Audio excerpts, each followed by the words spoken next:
CH 플러스 예배에 오신 여러분 주님의 이름으로 환영하고 축복합니다. 우리 온누리교회 CH 플러스 청년부는요, 매 주일 저녁 5시 반에 유튜브를 통해서 예배에 참여하실 수 있습니다. 저희가 예배 드릴 때마다 가슴에 손을 얹고 스스로를 축복하곤 했는데요, 오늘 다시 그 인사를 나누고자 합니다. 여러분이 계신 곳에서 스트리밍으로 이 영상 예배로 참여하시는 동안 가슴에 저처럼 손을 얹고 스스로를 믿음으로 축복하셨으면 좋겠습니다. 하나님은 나를 사랑하십니다. 그 사랑이 나를 포기하지 않으십니다. 이 시간 말씀 앞에 내 마음을 엽니다. 나는 절대로 이전과 같지 않을 것입니다.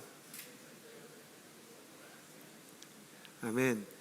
느헤미야가 섬기던 왕이었던 아닥사스다 1세는요, 잔인한 폭군으로 유명한 역사가의 기록을 남긴 리더였습니다. 그런 잔인한 왕이요, 항상 척사를 할 때는 자신의 정적이라고 판단이 되거나 아니면 조금이라도 수상쩍은 행동을 하거나 의심의 소지가 있으면 여지없이 목을 치고 감옥에 투옥을 했다라는 기록들을 심심치 않게 만날 수 있는데요, 그런 폭군이었던 아닥사스다 1세 앞에 하나님의 사람이었던 느헤미야가 자신의 고향 예루살렘으로 돌아가 성벽을 재건하겠다고 했을 때 왕은 어쩌면 느헤미야가 다른 마음을 품은 것이 아닌가 하여 그를 의심할 수도 있었을 것입니다. 그런데 놀랍게도 폭군이요 의심이 많았던 리더 아닥사스다 1세는요, 느헤미야에게 그 어떤 의심이나 견제를 취하는 대신 순순히 그를 고향으로 보내줍니다. 느헤미야는 성경을 통해 이것을 하나님의 은혜로운 손이 내 위에 있었기 때문입니다 라고 간단하게 축약해 두었지만, 사실 느헤미야가 고백한 하나님의 은혜로운 손이 내 위에 있었다는 문장의 행간에는요, 역사적으로 굉장히 깊은 의미가 담겨 있습니다. 이 역사적인 배경을 살펴보자면 폭군 아닥사스다 1세가 느헤미야에게 순수하게 호의를 베푼 데는 이유가 있었습니다. 그의 아버지는 아하수에로 1세로 바로 에스더의 남편이었던 그 왕입니다. 아들 아닥사스다가 폭군이었던 것처럼 아버지 아하수에로도 잔인한 인물이었죠. 성경을 보면 그는 에스더가 간언하여 그 민족을 구원하기 전까지 신하의 요청 한마디에 한 민족을 모조리 멸족시켜도 된다고 생각할 만큼 인종차별주의자였고 히틀러와 같은 폭군의 세계관을 가지고 있었던 인물로 추정이 됩니다. 그러나 에스더가 죽으면 죽으리라 그 민족을 위해서 기도하고 견고한 믿음으로 왕 앞으로 나아갔을 때 하나님은 아닥사스다 왕의 마음을 아하수에로 왕의 마음을 바꿔주셨고 유대인을 구원해 주셨습니다. 신학자들은 이 아하수에로 왕의 마음이 바뀐 것에서 그의 아들이었던 아닥사스다가 느헤미야에게 호의를 베푼 것을 그 이유를 추정합니다. 느헤미야가 그 왕으로부터 선대와 호의와 지지를 받을 수 있었던 것은 그의 아버지 아하수에로가 에스더로 인해 유대인에 대해 좋은 감정을 계승해 줬기 때문이라는 것입니다. 그러니 하나님께서는 느헤미야의 비전을 그가 태어나기 전부터 준비해 주셨던 것입니다. 남자와 여자가 결혼을 합니다. 그리고 아내가 어느 날 아이를 태중에 갖게 됩니다. 남편이 그 사실을 알게 되고 두 사람은 아직 태어나지 않은 아이에 대한 기대와 소망으로 벅차오르게 됩니다. 대부분의 아버지와 어머니가 10개월 동안 아이가 뱃속에 있을 때 뭐 하는지 아십니까? 침대를 사고요, 아이를 쌀 보자기를 사고, 아이의 얼굴이 트지 않을 좋은 로션들을 사고요, 목욕용품을 사고, 그 아이가 태어나서 잘 수 있는 공간들과 그 아이가 편안하게 음식을 먹을 수 있는 젖병을, 소독기까지 다 하나하나 마련하는 것입니다. 이것과 같습니다.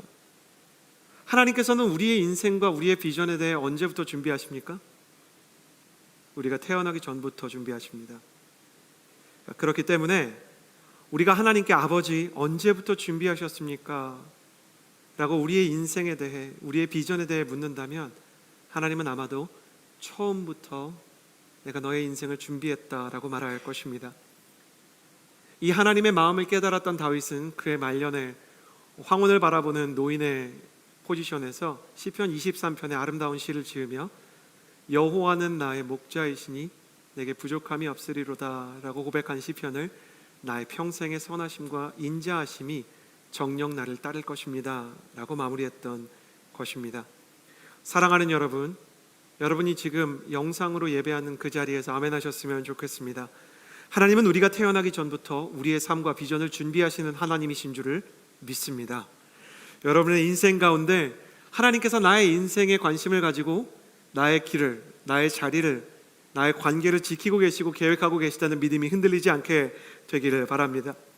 그러므로 여러분 인생 가운데 세상에 내 편이 하나도 없는 것 같다고 생각하지 마십시오.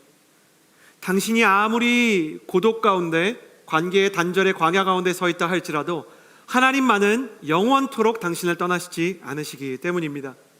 또 사랑하는 청년 여러분, 내 인생에서 되는 일이 하나도 없다고 말하지 마십시오. 왜냐하면 하나님께서 나의 인생 가운데 처음부터 지금까지 나의 인생의 한순간 한순간을 주관하시고 계획하시고 나를 위해 일하고 계시기 때문입니다. 느헤미야가 얘기했던 것처럼 하나님의 은혜로운 손이 지금 여러분이 예배하는 그 자리, 여러분의 가정과 여러분의 서재와 여러분의 일터와 여러분의 일상 가운데 함께 하시는 줄을 믿습니다. 할렐루야. 그렇기 때문에 하늘과 땅이 만나는 자리, 호라이즌이라는 주제를 가지고 느헤미야의 말씀을 나누게 될 텐데, 첫 번째 시간으로 절망적인 상황에도 흔들리지 않는 사람이라는 주제로 주님의 은혜를 누리는, 하나님께서 우리의 인생을 예비하시는 것을 우리의 인생에 실제로 만들어가는 사람이 누구인지에 대해 나누는 은혜의 시간을 가지고자 합니다. 하나님께서 우리를 지켜주셔서 어떤 절망과 상황 속에 흔들리지 않는 비결, 어떻게 살아가야 하는가, 오늘 본문 11절의 말씀을 함께 읽어보았으면 좋겠습니다. 하나님의 말씀 느헤미야 2장 11절을 함께 읽겠습니다. 시작. 나는 예루살렘으로 가서 그곳에서 3일 동안 머물렀습니다. 아멘. 절망적인 상황이 우리의 인생을 찾아오고 광야와 같은 관계의 단절이 우리를 찾아오고 대적들이 우리의 삶을 위협하고 견제할 때 흔들리지 않으려면 침묵 속에서 머무를 줄 아는 사람이 되어야 합니다. 할렐루야. 사랑하는 여러분 축복합니다. 침묵 속에서 머무를 줄 아는 느헤미야 같은 예배자가 되시기를 주님의 이름으로 축복합니다. 예루살렘에 도착한 느헤미야가 가장 처음 한 일은 성벽의 지도를 확보하거나 성벽 건축의 전문가들을 모으는 것이 아니었습니다. 그가 처음 한 일은 아무 말도 하지 않는 것이었습니다. 지금 느헤미야 주변에 있는 사람들은 느헤미야의 입에서 무슨 설명이나 무슨 동기부여의 말이 튀어나오기만을 기다리고 있습니다. 이 페르시아의 문화를 보면요, 이 술관원이었던, 지금으로 치면 청와대 고위 공직자 중에 한 사람이 포지션 이동을 하게 되는 상황이죠. 그런 상황에서는요, 술관원이 어디 지방으로 가게 되면 자신의 의원실 혹은 자신의 정책실에 있던 보좌관들도 한 뭉탱이가 따라가게 되는 것입니다. 그래서 수많은 사람이 정확히 내가 왜 수도였고 대도시였던 수산이라는 페르시아의 수도를 떠나서 들어보지도 못하고 보지도 못한 촌동네에 가까운, 폐허에 가까운 식민지 도시 중 하나인 예루살렘으로 왜 왔는지를 이해하고 있는 사람은 거의 없었습니다. 그런데 고대 세계의 그 리더십의 분위기상 팔로워가 리더에게 먼저 질문을 하는 것 자체가 큰 신뢰가 되는 일이었기 때문에 느헤미야님, 우리가 여기에 왜 온 겁니까? 이렇게 물을 수 있는 분위기는 아니었던 것입니다. 그래서 빨리 얘기를 해줬으면 좋겠는데 3일 동안 느헤미야가 아무런 말도 하지 않습니다. 느헤미야의 보좌진만 이 상황이 궁금했던 게 아닙니다. 스룹바벨과 에스라와 1차, 2차 포로기 여한을 통해서요, 이미 예루살렘에 와 있었던 사람들도 고위직이었던, 비서진이었던 느헤미야가 예루살렘에 오니까 대체 왜 제국의 고위 인사가 우리 동네에 왔을까? 그 이유를 알고 싶어서 느헤미야의 입만 쳐다보고 있는 것입니다. 그러나 느헤미야는 아무런 말도 하지 않았습니다. 어떤 신학자들은 느헤미야가 신중하고 섬세한 성격이었기 때문에, 그가 일하는 속도가 약간 슬로우 스타터였기 때문에 이렇게 했을 것이다 라고 생각하는 분들이 계신데, 사실은 그와 완전히 다릅니다. 느헤미야가 성벽 재건을 시작해서 역사상 유례없는 52일 만에 초단기 건축에 성공하는 모습을 보면 그는 불같은 추진력과 전문적이고 재빠르게 일할 수 있는 신속한 실행력을 갖춘 사람이었습니다. 그러면 왜 느헤미야가 침묵했을까? 느헤미야가 침묵한 이유는 느헤미야 안에 자신은 하나님의 뒤를 따르는 종일 뿐이라는 종의 마음이 있었기 때문입니다. 하나님의 비전이라는 예루살렘 성전 재건의 대업을 앞에 두고 느헤미야는 하나님보다 앞서 걷기를 원하지 않았습니다. 하나님께서 말씀하시고 하나님께서 그의 마음을 움직여 주시기 전에는 그의 능력과 그의 말로 새치혀로 사람의 마음을 움직일 생각도 없었습니다. 하나님께서 말씀해 주시고 정확한 방향과 때를 알려주실 때까지 나는 기다리는 주의 종이라는 마음이 그의 마음속에 있었다는 것입니다. 저는 이 모습에서 우리의 문제와 우리가 나아가야 하는 방향을 발견하게 됩니다. 우리의 문제는 믿음보다 계산이 빠르다는 데 있습니다. 우리의 약점은 기도보다 말과 감정이 빠르다는 데 있습니다. 믿음보다 계산이 빠른 사람은 브레이크가 고장난 스포츠카와 같습니다. 빨리 가는 것 같고 명차인 것처럼 보여도 결정적인 순간에 사고와 충돌을 피하지 못합니다. 기도보다 말과 감정이 빠른 사람은 칼집 없는 검과 같습니다. 말을 잘하면 잘할수록 명검처럼 보이지만 칼집이 없음으로 말미암아 다시 칼을 자신의 허리춤에 꽂을 때 자기의 손이 상하는 것처럼 자기의 말 때문에 후회와 자책의 날들을 경험하게 됩니다. 그렇게 말하지 말걸. 내가 너무 성급하고 조급하게 사람에게 말하여서 사람에게도 상처를 주고 나 자신도 주워 담을 수 없는 실수를 하게 되었구나. 그러나 너무 감사한 게 뭔지 아세요? 브레이크 없는 스포츠카가 충돌의 사고를 하게 될 때요, 하나님께서 숨겨두신 에어백을 펼쳐주신다는 것입니다. 칼집 없는 칼로 손이 상하게 되었을 때 하나님께서는 군인의 손을 고쳐주는 의료관처럼 성령을 통해서 다시 우리가 가야 할 길에 대해 치료와 회복의 순간을 부어주신다는 것입니다. 오늘 말씀을 하나님의 에어백처럼, 하나님의 치료처럼 집중하여 들어보십시오. 사랑하는 여러분, 우리는 지금이라도 빠른 계산과 조급한 말을 멈추고 다시 하나님의 뒤를 따라가기로 작정해야 합니다. 주님보다 앞서지 않고 주님보다 조급하지 않게 하소서. 성령께서 나의 마음과 그의 마음을 주관해 주시기 전에 나의 말과 나의 기술로 사람을 움직이려고 하지 않게 하여 주옵소서. 겸허하게, 길고 장황하게 기도하지 않더라도 이렇게 기도했으면 좋겠어요. 주님, 저는 주의 종입니다. 그 마음을 가지고 살아간다면 상황과 환경이 우리를 조급하게 만들고 두렵게 만들고 우리가 이리로 저리로 뛰어야 할 것 같은 황당함과 두려움과 당황을 몰아쳐서 우리의 인생을 흔들려고 할 때도 우리는 주님께서 머무르게 하는 영적인 힘으로 인하여 흔들리지 않게 될 것입니다. 사랑하는 여러분, 다시 축복합니다. 침묵 속에서 머무를 줄 아는 하나님의 사람 되기를 주님의 이름으로 축복합니다. 어떻게 하면 절망적인 상황과 적대적인 사람들 사이에서도 흔들리지 않을 수 있을까? 느헤미야를 통해 두 번째 비결을 발견하고자 합니다. 13절에서 16절의 말씀을 우리 함께 읽겠습니다. 계신 곳에서 함께 읽어주십시오. 시작. 그 밤에 나는 골짜기 문으로 나갔습니다.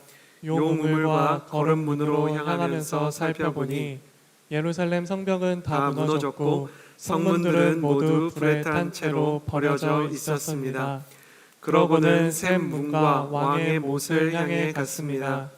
그러나 너무 비좁아 말을 타고 지나갈 수조차 없었습니다. 그래서 나는 밤에 시내를 따라 올라가면서 성벽을 살피고 골짜기 문을 지나 되돌아왔습니다. 관리들은 내가 어디에 갔는지 무엇을 했는지 알지 못했습니다. 내가 유다 사람이나 제사장이나 귀족이나 관리나 그 일을 하게 될 다른 어떤 사람에게도 이것을 말하지 않았기 때문입니다. 아멘. 우리가 상황과 환경, 사람의 적대적이고 절망적인 조건들 속에서 무너지지 않고 흔들리지 않는 두 번째 비결을 느헤미야에게서 배울 수 있습니다. 두 번째는 무엇이냐면 폐허 위에서 예배를 재건하는 사람이 되는 것입니다. 느헤미야가 오랫동안 침묵을 하다가요, 오랜 침묵을 깨고 한밤중에 예루살렘 성벽과 성문을 살펴보러 나갑니다. 13절을 보면 성벽은 다 무너졌고 성문은 다 불에 타버렸다고 합니다. 14절 말씀을 보면 일부 도로는 끊어져서 말을 타고는 들어갈 수조차 없었다고 합니다. 이 말이 못 지나간다는 것은 사람이 걸어가기에도 어려운 곳이었다는 것이죠. 과거에는 도로로 표시가 되어 있어서 업데이트가 되기에는 이제 너무 황폐화된 상황이었기 때문에 아마 느헤미야가 지도를 보고 내비게이션처럼 이제 길을 따라갔는데 길 일부가 끊어져 있었던 것 같아요. 그러나 느헤미야는 그 황량한 폐허를 보면서도요, 아무런 말이나 절망적인 이야기를 전혀 꺼내지 않고요, 천천히 차근차근 모든 성벽을 살펴보며 끝까지 그 땅의 모든 부분을 자신의 눈과 마음에 담습니다. 우리 시대로 비유해서 얘기하자면 이것이 땅밟기 기도의 시초가 아닌가 합니다. 그는 그 성벽의 터를 걸어다니면서 하나님께 기도했을 것입니다. 끊어진 길을 걸으며 길이 없는 곳에 길을 내시겠다고 예언자들을 통하여 말씀해 주셨던 하나님, 주의 정이 여기 있사오니 이 끊어진 길이 다시 하나님의 사랑으로 온전히 이어지게 하여 주옵소서라고 선포했을 것입니다. 저는 느헤미야가 황폐한 곳을 걸어다니면서 예배하고 기도하는 장면을 상상하면서 구약의 노아를 기억합니다. 노아가 홍수에 의해서 배 안에 거의 1년을 있다가 1년 뒤에 다시 세상 밖으로 나왔을 때 온 세상은 느헤미야가 걸었던 예루살렘의 불타버린 성문과 무너져버린 성벽처럼 완전히 폐허가 되어 있었을 것입니다. 40일 동안 물고기를 제외한 모든 육상 생물들과 새들이 다 물에 빠져서 죽었습니다. 나무도 제대로 된 것이 없고 사람들이 남겨놓았던 건물과 유적과 그들의 모든 흔적이 산산조각 나버렸습니다. 노아의 가족들이 문을 열고 나와서 처음 마주한 새로운 세상은 신세계가 아니라 황폐한 폐허더미였습니다. 어쩌면 그 가족들이 황량함의 말을 잃고 아이고 아이고 하면서 주저앉아서 대체 뭐부터 해야 하는지 혼란스러워했을지도 모릅니다. 그때 하나님에게 선택을 받았던 노아는 단 한마디의 말도 후대에게 남기지 않았습니다. 그는 굳게 입을 다물고 잠시 세상을 돌아보다가 폐허가 된 땅에서 그래도 형태를 온전히 유지하고 있는 돌들을 옮겨서 제단을 쌓기 시작합니다.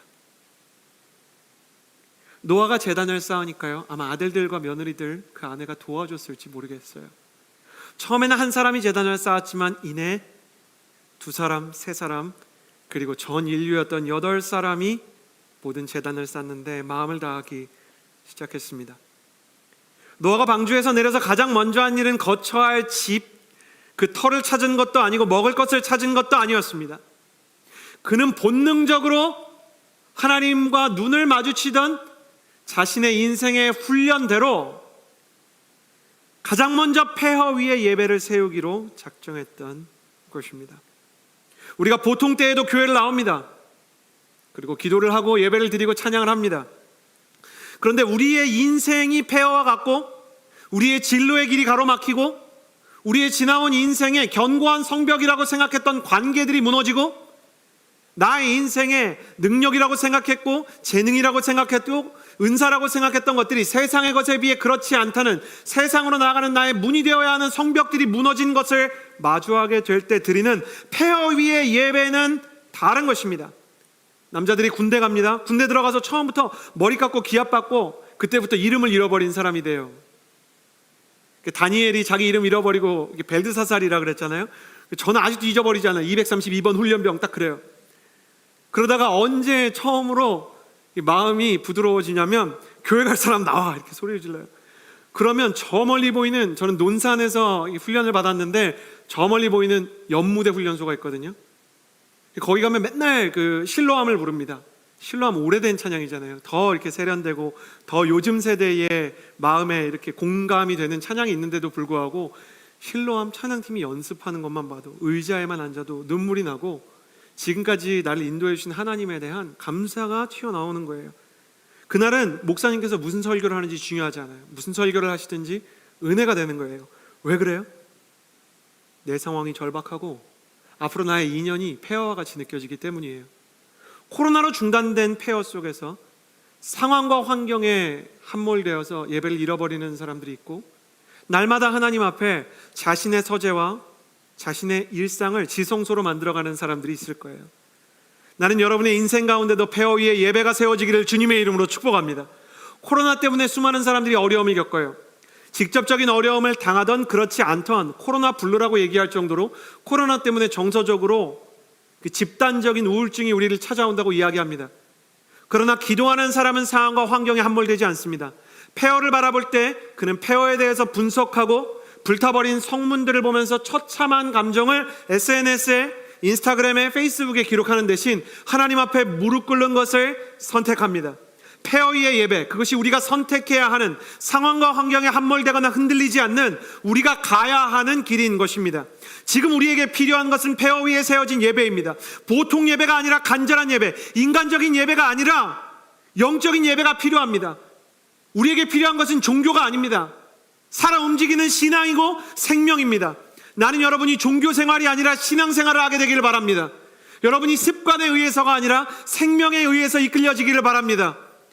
여러분이 지금까지 크리스천으로 살았기 때문에 관성에 의해서가 아니라 성령께서 인도하시는 불과 바람에 의해서 폐허 위에서 예배를 재건하는 노아와 느헤미야와 같은 영적인 집중력이 있는 청년이 되시기를 주님의 이름으로 축복합니다. 우리 교회가 느헤미야를 통해 무너진 성벽을 재건하는 내용을 3주째 나누고 있습니다. 이것을 위해서 기도하는 중에 하나님께서 앞서 광고한 것처럼 CH 플러스 청년부는 성벽 재건 기도회를 하기로 했어요. 매주 월요일부터 토요일까지 밤 10시가 되면 온라인에서 화상으로 모이게 됩니다. 저는 이게 너무 아름답다고 생각합니다. 벌건 대낮에도 과학적으로 우리 모두가 알고 있는 것처럼 별들은 다 그 자리에 있습니다. 다만 태양이 너무 밝기 때문에 별들이 빛나도 보이지 않는 것이죠. 우리에게 태양과 같았던 주일 예배가 사라질 때가 있습니다. 영적인 우리의 순장과 우리의 멘토와 우리의 목자들이 다른 지역으로 이사를 하면서 우리와 헤어질 수 있습니다. 나에게 신앙의 기틀이 되었던 감사의 조건들이 흔들려서 영혼의 밤이 찾아올 때가 있습니다. 그러나 영혼의 밤이 찾아온다 하더라도 하나님께서는 그때 기도하는 자들을 별처럼 그 자리에서 빛나게 하실 것입니다.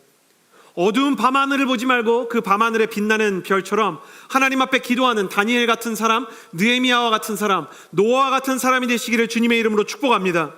그 어느 때보다 자신의 공간을 지성소로 만들어가는 기도자들이 필요합니다. 요한복음 4장 23절은 아버지께서 이렇게 자기에게 예배해야 하는 사람들을 찾고 계신다고 말씀하셨습니다.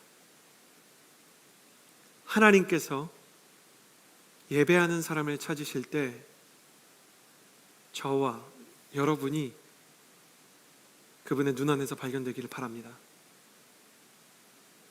주님께서 그분이 찾으실 만한 예배자가 없어 슬퍼하실 때 우리의 기도와 우리의 찬양과 당신을 향한 믿음의 고백으로 온전히 감격하는 시간이 주님의 마음 가운데 우리의 위로가 닿는 시간이 있게 되기를 바라는 것입니다.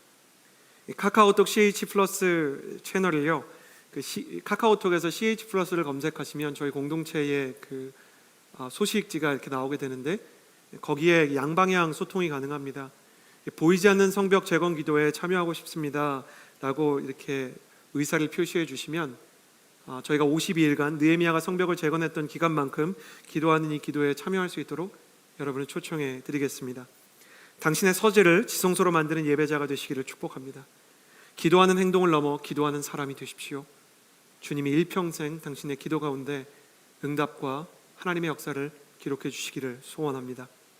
상황과 환경이 흔들리지 않는 세 번째 비결, 우리 17절에서 20절의 말씀을 함께 읽도록 하겠습니다. 17절에서 20절까지의 말씀, 계신 곳에서 한 목소리로 함께 하나님의 말씀을 읽어주셨으면 좋겠습니다. 시작. 그 후 나는 그들에게 말했습니다. 우리가 당면한 고난은 여러분이 보는 바와 같소. 예루살렘은 폐허가 됐고 그 성문들은 불에 타버렸소. 자, 이제 우리가 예루살렘 성벽을 재건합시다. 그러면 우리가 다시는 수치를 당하지 않을 것이요. 나는 또한 내 하나님의 은혜로운 손길이 내게 있는 것과 왕이 내게 이렇게 것을 그들에게 말해 주었습니다. 그들이 대답했습니다. 우리가 재건을 시작합시다. 이렇게 해 그들은 이 선한 일을 시작했습니다. 그러나 호론 사람 산발락과 관리인 암몬 사람 도비야와 아라비아 사람 게셈이 이 말을 듣고 우리를 조롱하려고 비웃었습니다. 그들이 말했습니다. 너희가 무슨 짓을 하려는 것이냐? 왕에게 반역이라도 할 참이냐? 내가 그들에게 대답했습니다. 하늘의 하나님께서 우리를 위해 이 일을 꼭 이뤄주실 것이다. 성벽 재건은 주의 종인 우리의 할 일이다. 너희는 아무 목도 없고 권리도 없고 역사적인 명분도 없다. 아멘. 느헤미야를 통해서요, 상황과 환경에 흔들리지 않고 적대적인 사람들과 영적인 대적들의 파도 속에서도 흔들리지 않는 사람이 되는 세 번째 비결을 발견하게 됩니다. 세 번째 비결은 현실 위에서 믿음을 지키는 사람이 되는 것입니다. 유진 피터슨이 쓴 책의 제목처럼 현실에 뿌리박은 영성이 필요합니다. 느헤미야가 해야 하는 성벽의 재건은 결코 쉬운 일이 아니었습니다. 이미 스룹바벨과 에스라가 먼저 도착해서 성전을 재건했고 성벽까지 재건축하려고 했지만 오늘 본문에 등장하는 호론 사람 산발락과 암몬 사람 도비야와 아라비아 사람 게셈처럼 시시각각 그들을 방해하고 하나님의 사역에 대해서 적대적인 태도를 취하고 있는 사람들 때문에 느헤미야와 뜻을 함께하려고 하는 사람들은 그 성벽 재건을 위해 수많은 에너지와 영적인 집중력 그리고 냉철한 분석력을 가지고 52일간 쉽게 늦출 수 없는 긴장감 속에서 이 재건의 사역을 실행해야 했습니다. 성벽의 재건이 곧 페르시아를 향한 반역의 준비라는 모함을 끊임없이 만들어낸 정치적인 방해가 있었기 때문에 이미 유다 땅에서 그 일을 시도했던 사람들도 수없이 실패했던 일이 성벽의 재건이었습니다.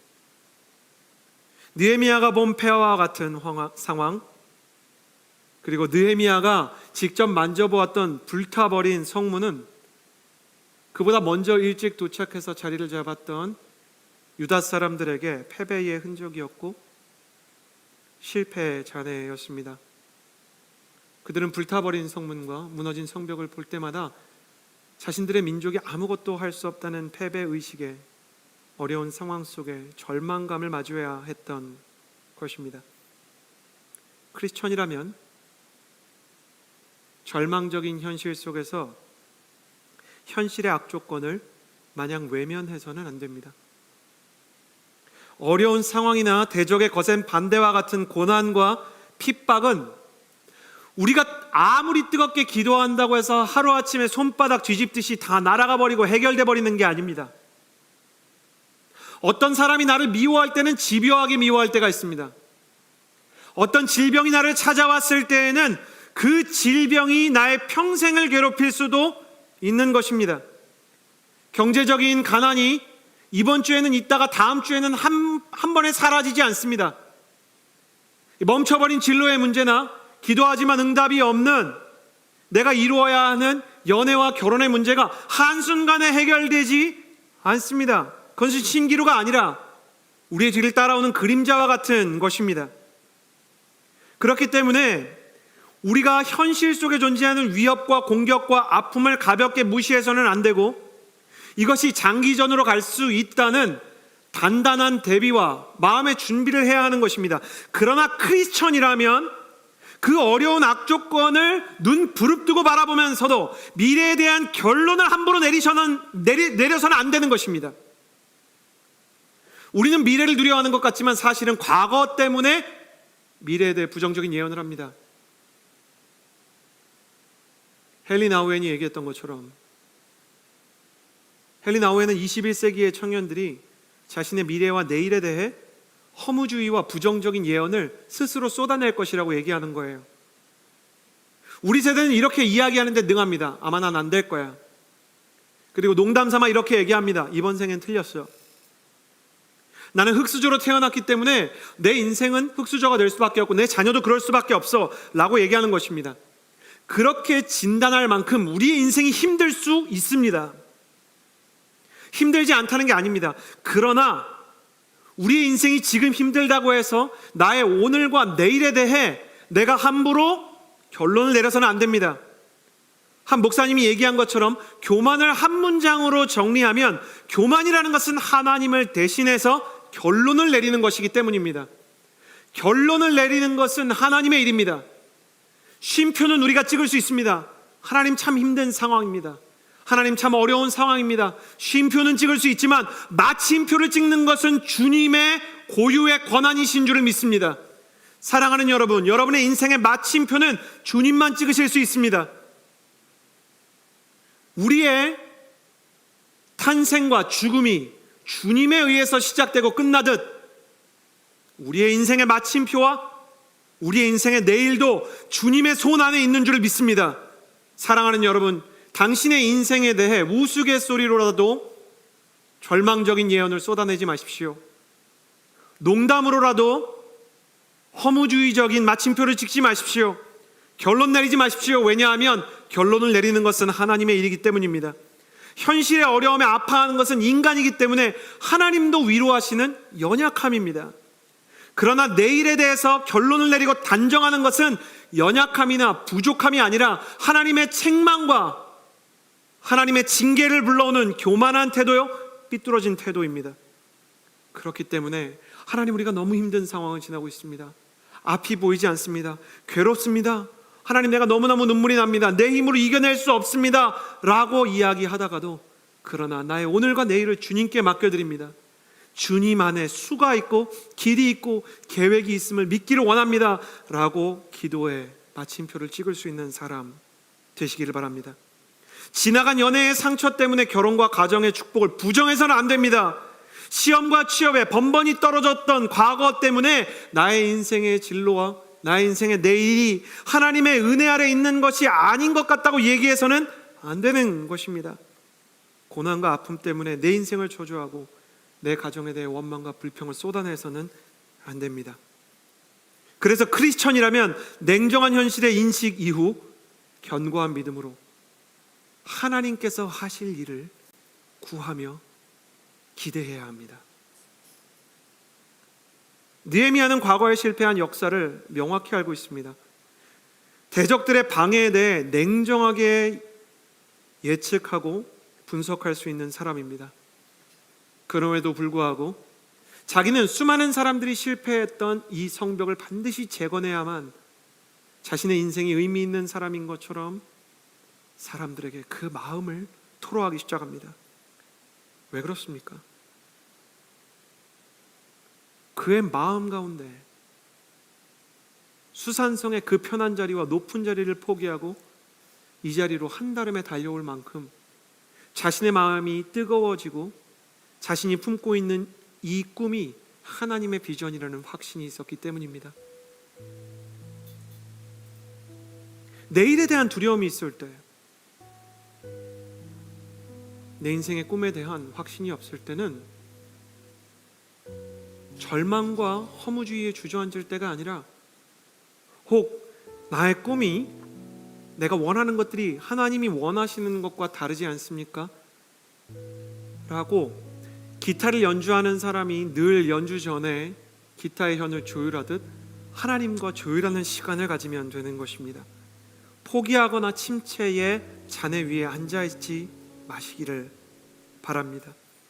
그가 진실하게 그의 마음을 토로하기 시작했을 때 이미 수많은 실패를 경험했던 유다의 장로들과 리더들이 느헤미야를 따라 성벽을 재건하기로 마음을 모았습니다. 그들이 무엇인가에 홀린 것처럼 다시 성벽을 재건하기로 그들의 절망의 자리를 딛고 일어난 것입니다.